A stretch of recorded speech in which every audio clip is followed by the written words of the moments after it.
Good morning, everyone. I hope all of you are doing well. This week, we are moving into a very important part of data analysis, something that forms the foundation of research and all the decision making in business. Whether you are doing a marketing survey, analyzing HR data, or studying the consumer feedback, you will always start with descriptive data analysis. So, today in our lecture, we will discuss descriptive statistics, especially the most commonly used measures, which is the mean, median, and mode. And then we will talk about frequency distributions. All of this will help you understand how to summarize and interpret the data in a very simple language and most meaningful way. Let's begin by understanding the descriptive data analysis. What the descriptive data analysis actually is. In simple language, the descriptive analysis measures it means by taking new data and converting it into the form that makes a sense. When you collect hundred of responses from students or even customers, you cannot uh, interpret anything out of it and you are looking just at the raw numbers. You need to find out the way to summarize the data so you can see the patterns, trends, and general behavior. Descriptive analysis does actually that. It takes large amount of information and converts them into the simple summaries.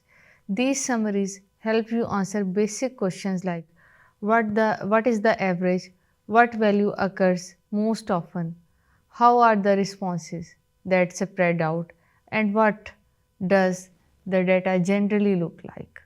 Now, let us move to the first part of our lecture, the measures of central tendency. These measures help us to find out the center of dataset. In everyday simple language, we can we often say the things like on average, students spend 3 hours studying every day, or most customers prefer this product. The moment we start using the words like average, typical, or the most common, we are basically talking about mean, median, and mode.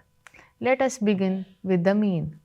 The mean is what we commonly call the average. It is calculated by adding all the values in your dataset and dividing it by the total number of observations present in your dataset. For example, imagine you want to know the average marks of students in a test. If the scores are all added and divided by total number of students, the result is the mean score. The mean gives a general idea of how the group performs. However, one thing to remember is that mean can be influenced by extreme values. If one student scores extremely high or extremely low, it can shift the average, making it either higher or lower than the typical performance. After understanding the mean, let us move a bit forward to the median. What is the median? The answer can be median is simply like the middle value when the data set is arranged in order. If there are 21 students in the median, to secure the 11th student, we when all the scores are arranged from the lowest to the highest, the beauty of this median is that it is not affected by extreme values. So if one student scores very high and one scores very low, it doesn't change the median. It makes the median very useful when you have uneven data or skewed data, or you can say when you have the outliers. For example, when calculating the average income of a country, the economists often prefer using median rather than mean because they are extremely rich people and can distort the mean and can take unrealistic results. Now let us move to the mode. Mod is the value that occurs most frequently in the data set. For instance, if you ask the students their preferred study time and the most of them choose might, then might becomes the mod. The mod is helpful when you want to know what is the most common or the most popular. Unlike the mean or median, the mod can be used even for non-numeric data like categories of brand in preferences.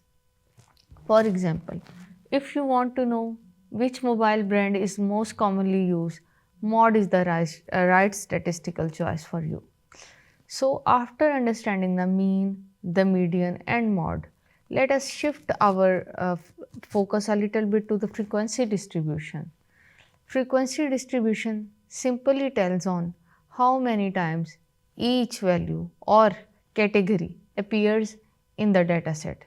If you survey 100 students about their favorite drink, you might find that 40 selected tea and 30 selected coffee and 20 selected juices. This becomes your frequency distribution.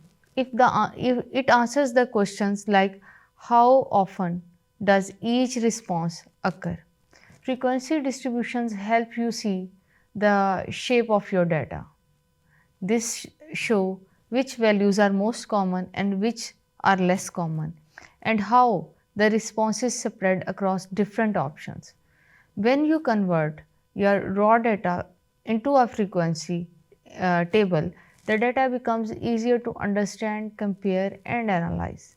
Frequency distribution also prepares the dataset for uh, graphical representation, which we all will discuss in our next lecture. When you make a table that shows how often each value appears, it becomes very simple to draw charts like bar charts, pie charts, and histograms. Before we, uh, before we end this lecture, let us give you a simple example to connect everything.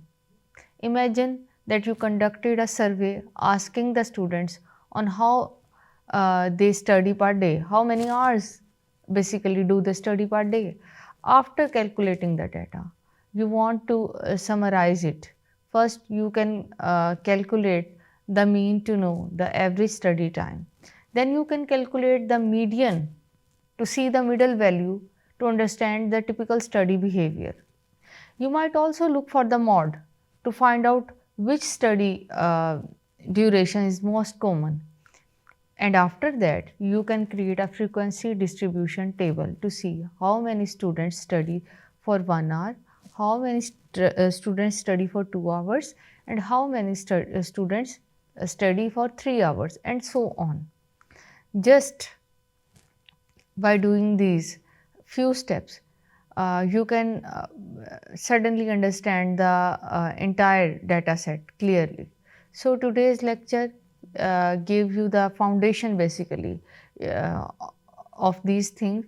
You know how to summarize the data using the mean, median, mod, and how to calculate the frequency.